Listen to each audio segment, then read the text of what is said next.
నాన్న జీవితం కష్టమైపోతుంది. నాన్న సమాజంలోని కట్టుబాట్లకు చిక్కుకుపోతున్నాడు. పోటీ ప్రపంచంలో నాన్న ప్రపంచానికి తెలియకుండా కన్నీరు పెడుతున్నాడు. బంధువులు స్నేహితులతో పోటీ నాన్నను కర్కశంగా తయారు చేస్తోంది. అలాంటి గొప్ప నాన్నే చంద్రకిషోర్. కానీ కాస్త తెలివిగా ఆలోచించి ఉంటే మరింత మంచి నాన్న అయ్యేవాడు. కానీ అనవసరపు ఆలోచనలతో మానవత్వం లేకుండా మారిపోయాడు. తన బంగారం లాంటి పిల్లలకు నాన్నే ప్రపంచం. కానీ నాన్న చెప్పిన మాటలను నమ్మిన ఆ చిన్నారులు ఈ లోకంలో లేకుండా పోయారు. కాకినాడ గ్రామీణం తోట సుబ్బారావు నగర్ లో ఉంటున్నాడు చంద్రకిషోర్. ఓఎన్జీసీ ఆఫీస్ లో అసిస్టెంట్ అకౌంట్. భార్య తనుజ్తో కూడా చాలా సఖ్యతతో ఉండేవాడు. వారిది అద్భుతమైన కుటుంబం. బంగారం లాంటి పిల్లలు జోషిల్, నిఖిల్. వీరిద్దరూ అంటే తండ్రి చంద్రకిషోర్ కి ప్రాణం.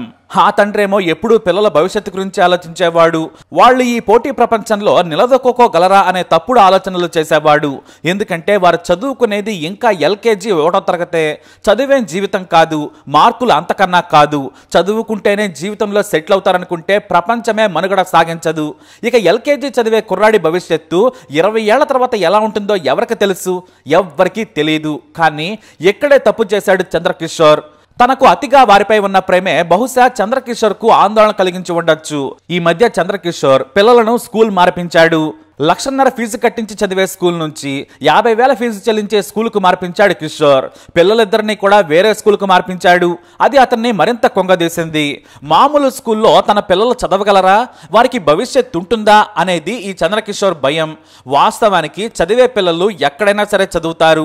మనం కాస్త ఇంటి దగ్గర వారికి సాయం చేస్తే చాలు. చిన్న వయసు వారిది, సరదాగా ఆడుకునే వయసు. ఇప్పుడిప్పుడే వారి బ్రెయిన్ ఎదుగుతూ ఉంటుంది. ప్రపంచం తెలియని వయసులో చదువు మార్కుల గురించి ఆలోచించడం తప్పు. కానీ అతని మనసు నిలకడలేదు. దీంతో తన పిల్లలు ఇక చదువులో వెనకబడిపోతారని అప్పుడే ఓ నిర్ణయానికి వచ్చాడు. తన తప్పుడు ఆలోచనలు అతన్ని దారి మళ్లించాయి. పిల్లల జీవితం దుర్భరంగా ఉంటుంది, వారికి భవిష్యత్తు లేదని తనకు తానే నిర్ణయం తీసుకున్నాడు. ఎంతలా అంటే పిల్లలను చంపేందుకు దారుణమైన ప్లాన్ వేశాడు కిషోర్. ఆ రోజు హోలీ కావడంతో భార్య తనూజ పిల్లలను తీసుకుని ఆఫీస్కి వెళ్ళాడు. తనూజ తన భర్త ఆలోచనలను పసిగట్టలేకపోయింది. ఎందుకంటే పిల్లలంటే ఆయనకు ఎంత ప్రాణమో ఆమెకు తెలుసు. ఇక తీరా అక్కడికి వెళ్ళాక పిల్లలకు యూనిఫామ్ కొలతలు తీయించడానికి వెళ్తున్నాను, నువ్వు ఇక్కడే ఉండమని భార్యకు చెప్పాడు. కానీ చంద్రశేఖర్ ఇంటికి వెళ్ళాడు. హోలీ పేరుతో పిల్లలకు కాళ్ళు చేతులు కట్టేశాడు. 2 బకెట్లను వారి ముందుంచాడు. పాపం ఆ తెలియని పిల్లలు నాన్న హోలీ ఆడుతున్నారనుకున్నాడు. కానీ వారిద్దరినీ కూడా నిండా నీళ్లున్న బకెట్లో తలను ముంచి చనిపోయే వరకు అదిమి దారుణంగా హత్య చేశాడు. సింపుల్ గా చెప్పాలంటే అతను తన మానసిక స్థితిని కోల్పోయాడు. ఏం చేస్తున్నాడో కూడా తెలియని పరిస్థితి. ఎంతసేపటికి భర్త రాకపోవడంతో తనూజ ఓ పక్క కంగారు పడింది. ఫోన్ చేస్తేనేమో రెస్పాన్స్ లేదు. ఆమె వెంటనే భయపడి ఇంటికి వెళ్ళింది. ఇంటికి తలుపు వేసి ఉంది. కిటికీలో నుంచి చూడగా ఆమె ఒక్కసారిగా షాక్ గురైంది. పిల్లలు విగత జీవులుగా ఉన్నారు. భర్త చేసుకున్నాడు. దీంతో ఆమె ఆ దృశ్యం చూసి కుప్పకూలిపోయింది. పోలీసులకు సమాచారం ఇచ్చారు. ఓ లేఖను స్వాధీనం చేసుకున్నారు. అది చంద్రకిషోర్ రాసిందే. తమ పిల్లలు సరిగ్గా చదవడం లేదు, పోటీ ప్రపంచంలో సరిగ్గా చదవకపోతే జీవితం లేదు, వాటిని చూసి నేను తట్టుకోలేను, నా భార్య మంచిది అని రాశాడు చంద్రకిషోర్. అయితే ఆయన చాలా రోజులుగా కుంగిపోతున్నారు. కానీ చివరకు ఇలా చేసి ఉంటాడని పోలీసులు ఓ నిర్ణయానికి వచ్చారు. అయితే బంధువులు మాత్రం కిషోర్ ఎంతో ధైర్యం కలవాడు, పిల్లలంటే ప్రాణం, ఇలా ఎందుకు చేశాడనేది అర్థం కావట్లేదని ఆవేదన వ్యక్తం చేశారు. పిల్లలిద్దరికి 1,50,000 ఫీజు చెల్లించి చదివించలేనని భయపడ్డాడు. అందుకే 50,000 ఫీజున్న స్కూలుకు మార్పించాడు. అది తట్టుకోలేకపోయి ఇలా వారిని హత్య చేసి తాను చనిపోయి ఉంటాడని మృతుడి బావమరిది చెప్పారు. ఇప్పుడు తనూజ ఒంటరైపోయింది. తనకు ప్రాణ సమానమైన ముగ్గురు లేరు. తనతో పాటు పిల్లలను తీసుకెళ్లాడని కన్నీరు పెడుతున్న ఆమె మాటలు అందరినీ బాధిస్తున్నాయి. అయితే ఒకటి మాత్రం నిజం, పిల్లల చదువు విషయంలో తల్లిదండ్రులు మూర్ఖంగా ఒత్తిడి చేయొద్దు. తాము ఒత్తిడికి లోను కావద్దు. చదువే జీవితం కాదు. చిన్నతనంలోనే పిల్లల భవిష్యత్తు గురించి ఆందోళన చెందటం మూర్ఖత్వమని అందరూ చెప్పే మాటే. పిల్లలు ఎంతటి గొప్పవారవుతారో ఎలా తెలుస్తుంది? చదువు లేకపోయినా ఆటలు, వ్యాపారం, నటన, మ్యూజిక్ ఒకటేంటి, ఏదైనా చేసి జీవితంలో ఎదుగుతారు. అందుకే తల్లిదండ్రులందరూ కూడా పిల్లల చదువు గురించి అతిగా ఆందోళన చెందొద్దు. మరీ ముఖ్యంగా బంధువులతో అస్సలు పోటీ పడద్దు. వాళ్ళు వారి పిల్లలను పెద్ద స్కూల్స్లో చదివించవచ్చు, తాము చిన్నవాటిలో చేర్పించామనే ఆలోచన మీకు రావద్దు. పెద్దయ్యాక నువ్వు కలెక్టర్ కావచ్చు, అవ్వాలి, డాక్టర్ అవ్వాలి, పెద్ద ఉద్యోగం చేయాలి, నీకోసం మేము ఇంత కష్టపడుతుంటే కనీసం బాధ్యత లేకపోతే ఎలా, ఎంత చెబుతున్నా అందరికంటే ఎక్కువ మార్కులు ర్యాంకులు రావా, చెప్పినట్టు వింటే బాగుపడతావు, లేదంటే నీ కర్మ, ఇలాంటి మాటలు అస్సలు మాట్లాడకండి. గొప్పవారంతా ప్రభుత్వ బడుల్లో చదివిన వారే, చదివేవారు ఎక్కడైనా చదువుతారు. కాబట్టి చిన్న పెద్ద స్కూల్ అని ఆలోచించద్దు. బడులే పిల్లల లైఫ్ను మార్చవు, ఎక్కడైనా పర్వాలేదు, బడికి పంపించాలంతే.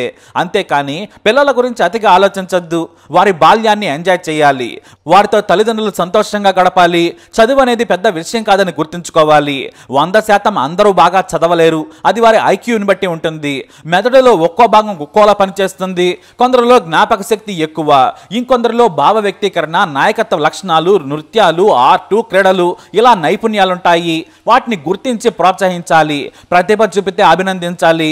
పిల్లల ఎదుట తల్లిదండ్రులు గొడవలు పడకూడదు. అంతేకాని వేలు లక్షలు పోసి బలవంతంగా చదవాల్సిందే అంటే ఇలాంటి పరిణామాలే జరుగుతాయి. తల్లిదండ్రులు పిల్లలకు ప్రేమతో బాధ్యతలు నేర్పాలి, వారి ఇష్టాలు ఇబ్బందులు తెలుసుకుని దగ్గరుండి చదివించాలి. మరి మీరేమంటారు? మీ అభిప్రాయాన్ని కమెంట్ ద్వారా తప్పకుండా తెలియజేయండి. మీ సలహా ఇవ్వండి. ఈ వీడియో అప్డేట్స్ కోసం మా ఛానల్ ఫాలో అవ్వండి. మా బావగారు అండి. ఈయన ఎంకామ్ చదువుకొని ఎంబీఏ చేసి ఓఎన్జీసీలో జాబ్ వచ్చిందండి. తర్వాత 7 years అయింది మా సిస్టర్ మ్యారేజ్ చేసుకొని. వీరికి 2 బాబులు అండి. బాబుకు 4 years, బాబుకు 6 years. కారణం లేదండి, అసలు చదువులు పిల్లల్ని చదివించలేకపోతున్నాను. ఇప్పుడే స్కూల్ మార్చారు రీసెంట్గానే. ఎల్కేజీని ఫస్ట్ క్లాస్ బాబుకి. స్కూల్ మార్చడంలో ముందు సంవత్సరం కట్టిన లక్ష ఫీజు, 2 లక్షలు అంత ఫీజు ఇప్పుడు చిన్న స్కూల్లోకి మార్చానంటే వేరే 50,000 అంత. చిన్న స్కూల్ అంటే చిన్న స్కూల్ కూడా కాదు, 50,000 స్కూల్లోకి మార్చానని ఆయనే నేను తగ్గిపోయాను, నేను పిల్లల్ని చదివించలేనేమో, పిల్లల్ని ఏమి భవిష్యత్తులో ముందు తీసుకెళ్ళలేమో అన్న భయం, బాధ పెట్టేసుకొని మాతో ఎవరితోని కూడా కొంచెం కూడా చెప్పలేదండి. మా వైపు చాలామంది బంధువులు ఉన్నారు, వాళ్ళ వైపు చాలామంది బంధువులు ఉన్నారు. ఎవరికి చెప్పినా సలహా ఇస్తారు, వాళ్ళ ఫ్రెండ్స్ ఉన్నారు. ఆయనే ఫీల్ అయిపోయి ఆత్మన్యూనతాభావం మరి ఏముంది తెలియదండి. అంత పిల్లల్ని తీసుకొచ్చేసి పిల్లల్ని ఇచ్చేసి ఆయన కూడా ఆత్మహత్య చేసుకున్నారు. ఆ టైంలో మా సిస్టర్ని తీసుకెళ్ళి ఓఎన్జీసీలో హోలీ వేడుకల్లో అక్కడ వదిలేసి యూనిఫామ్ ఏదో కుట్టిస్తానని చెప్పి పిల్లల్ని మభ్యపెట్టి యూనిఫామ్ ఏదో కుట్టిస్తాను పిల్లలకి అని ఆ అమ్మాయిని మభ్యపెట్టి దగ్గర రాకుండా చేసి ఆ హోలీ వేడుకల్లో, ఓఎన్జీసీ హోలీ వేడుకల్లో అమ్మాయిని వదిలేసి అక్కడి నుంచి ఇంటికి తీసుకొచ్చారండి. ఇక్కడికి వచ్చిన తర్వాత ఈ సీసీ కెమెరాల్లో కూడా రికార్డ్ అయింది. 9:30, 10 ఆ టైంలో వాళ్ళు ఇంట్లోకి వెళ్ళినట్టుగా సిఏ ఇక్కడ కానిస్టేబుల్ గారు అది మాకు చెప్పారు. అవన్నీ సీసీ కెమెరా ఫుటేజ్ అది ఉంది.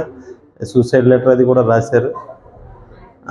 ఆ లెటర్లో కూడా నా భార్య అంటే నాకు ఇష్టమని, తర్వాత నా పిల్లలని నేను చదివించుకోలేకపోతున్నానని, ఇలాంటివన్నీ అసలు రీజన్ లేని దానికి ఆయన ఆత్మహత్య చేసుకున్నారండి. ఇలా చేసుకున్నందుకు ఇరువైపుల కుటుంబాలు చాలా బాధపడుతున్నారు.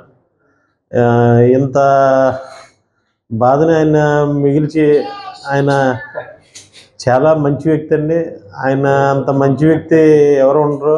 ప్రతి ఒక్కరికి ధైర్యం చెప్పి మనిషి. ఆయన ఇలా చేసుకున్నాడంటే ఇరు కుటుంబాలు వాళ్ళం ఎవరు కూడా నమ్మశక్యంగా లేదండి. అలాగని వేరే సోర్స్ కూడా లేదు, వేరే ఆధారం కానీ వేరే ఏమీ లేదండి. వీళ్ళు ఆయన ఎందుకు ఇలా చేశారని మేము కూడా చాలా మదన పడిపోతున్నాం.